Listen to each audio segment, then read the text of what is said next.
Hello' guys, good morning. Welcome back to my আৰ্মেন blog.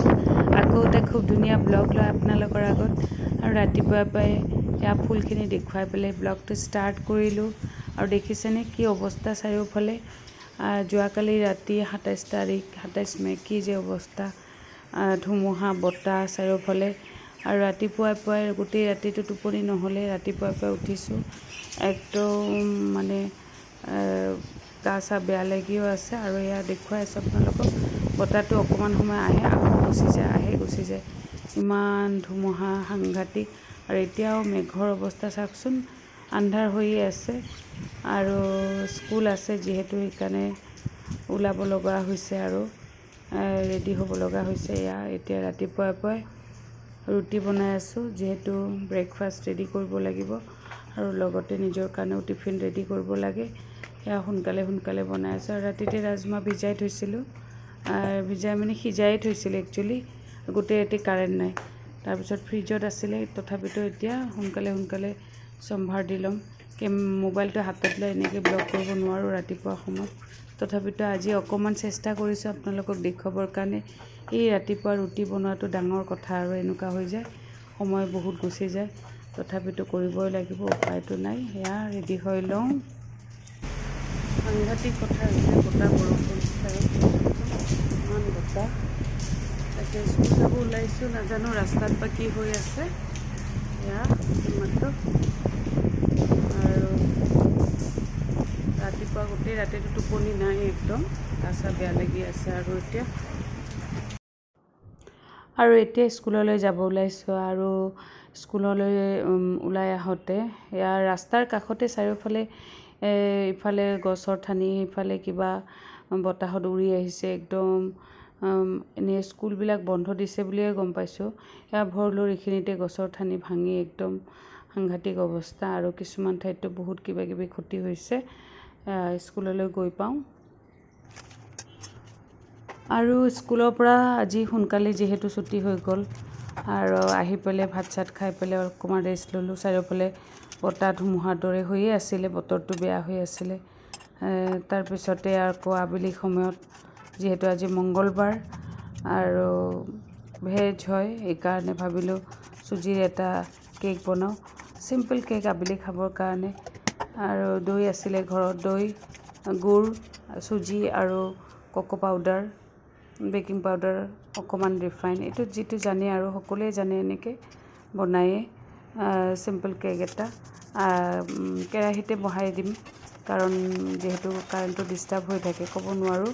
সেইকাৰণে আবেলি সময়ত চাহৰ লগত খাবৰ কাৰণে চিম্পল কেক এটা বনালোঁ। আৰু তাকে আজি যিহেতু ইমান ডিষ্টাৰ্ব চাৰিওফালে, বতাহ বৰষুণৰ, সেয়াই মেক্সিমাম স্কুলে বন্ধ দি দিছে। সেইকাৰণে স্কুলৰ পৰা সোনকালে আহি পালোঁ, খাই লৈ শুলোঁ, অলপ ৰেষ্ট ল'লোঁ। তাৰপিছত এয়া কেকখিনি বনাই চাহ একাপ খাওঁ।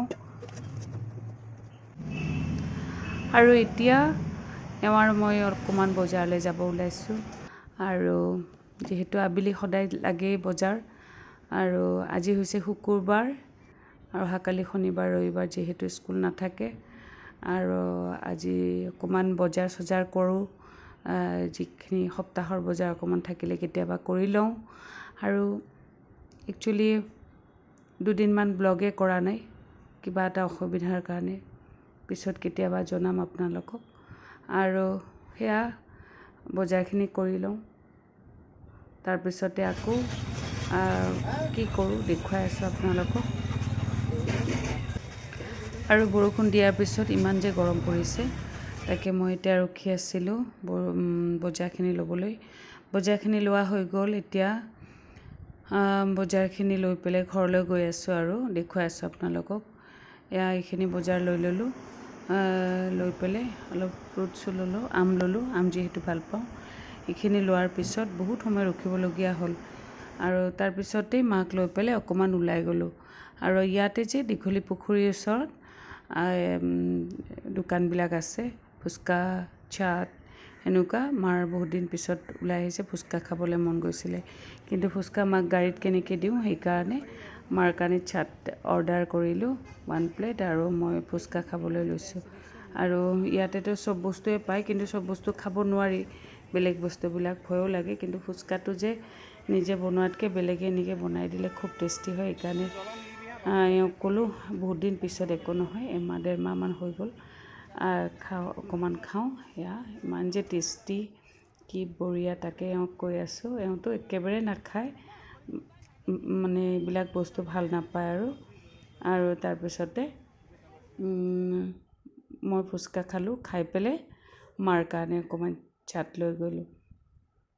আৰু ইয়াতে ভাইয়াক কৈ আছোঁ আৰু টেষ্টি হয় বহুত, প্ৰায় আহোঁ, তাকে কৈ আছোঁ। আৰু ইমান বহুত পুৰণা হয় তেখেত, আৰু এয়া বহুত দোকান, মানুহ ভিৰ হৈ থাকে সদায়।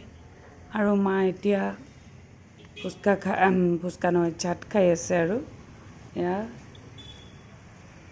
আৰু ইমান চাটটো মানে দেখি ভাল লাগিছে, কিন্তু মই এইবিলাক ইমান ৰাতি বুলি ইমান নাখাওঁ, আৰু দৈটো নাখালোঁ। এনেকৈ 3 পিচ মা খালে, 3 পিচ আকৌ লৈ আহিলোঁ, নিবিৰে খালে। তাৰপিছত অকণমান ঘূৰি ফুৰি পেলাই ঘৰ আহিলোঁ। আৰু এয়াই, কাৰণ অকণমান ওলাই গ'লে মনটো ভালো লাগে, মাৰো ভাল লাগে, সেইকাৰণে অকণমান ওলাই গ'লোঁ আৰু ভাল লাগিলে। এতিয়া ক'ত গৈছিলা? বোলে বোলে বোলে বোলে বোলে বোলে বোলে ক'ত গৈছিলা? ক'ত গৈছিলা?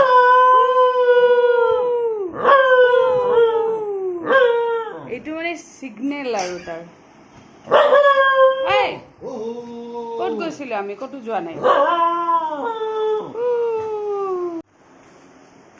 আৰু এইমাত্ৰ আহি পালোঁ বজাৰৰ পৰা, মাক লৈ গৈছিলোঁ যে দেখুৱালোঁ আপোনালোকক অকণমান। আৰু এইটো বয়সত যিটো আৰু অকণমান ওলাই চলাই গ'লে অলপ মনটো ভাল পায়, তাকে অকণমান উলিয়াই লৈ গৈছিলোঁ। এনেই আৰু আমাৰ লগত গৈ পেলাই অকণমান চাট খালে, পাপৰি চাট এনেকুৱা। আৰু তাৰপিছত আৰু মই আকৌ অকণমান ফুচকা খালোঁ, বহুত দিন পিছে পিছে খাওঁ, কাৰণ ভয় লাগে যে, সেইকাৰণে। আৰু সেয়া বজাৰখিনি কৰিলোঁ, সেয়া সদায় যিটো। আকৌ চাম, আজি হৈছে কিমান, আজি ডেটটো, আজি 31 তাৰিখ, শুকুৰবাৰটো ওলাই গ'লে অকণমান মনটো ভাল লাগে, পাহৰি যাওঁ ডেটটো। আকৌ সেইক সুধিছোঁ, শুকুৰবাৰ এনেকুৱা হ'লে ভাল লাগে। আকৌ শনিবাৰ ৰবিবাৰ বন্ধ থাকে। সেই আগৰখিনি এনেকৈ বহুত দিন মাজতে 2-3 দিন কৰা নাছিলোঁ ব্লগ, কাৰণ গাটো ভাল নাছিলে আৰু কিবা অলপ মনটো বেয়া হৈ আছে। আচলতে একচুৱেলি কিবা এটা চিটুৱেশ্যনৰ কাৰণে অলপ বেয়া লাগি আছিলে, সেইকাৰণে ব্লগ কৰা হোৱা নাছিলে বহুত দিন, 3দিনমান এনেকৈ কৰাও নাই। বতাহ বৰষুণ যে আহিলে, তাৰপিছত সেইদিনাখন কৰিলোঁ আবেলিমানত, এই কিবা যে বনোৱা অকণমান কেক চেক এনেকুৱা টাইপৰ বনোৱা, সেইবিলাক দেখুৱালোঁ। সেয়া তাৰপিছত আকৌ এনেকৈ কৰা নাছিলোঁ, সেইকাৰণে আজি অকণমান ওলাই গ'লোঁ, ওলাই গৈ পেলাই মাক এনেকৈ লৈ গৈছিলোঁ, ভাল লাগিল অলপ। সেয়া আৰু তাকে যিমানখিনি পাৰিলোঁ দেখুৱালোঁ আপোনালোকক। ব্লগটো যদি ভাল লাগি থাকে, লাইক শ্বেয়াৰ ছাবস্ক্ৰাইব কৰিবলৈ নাপাহৰিব। Okay, bye bye.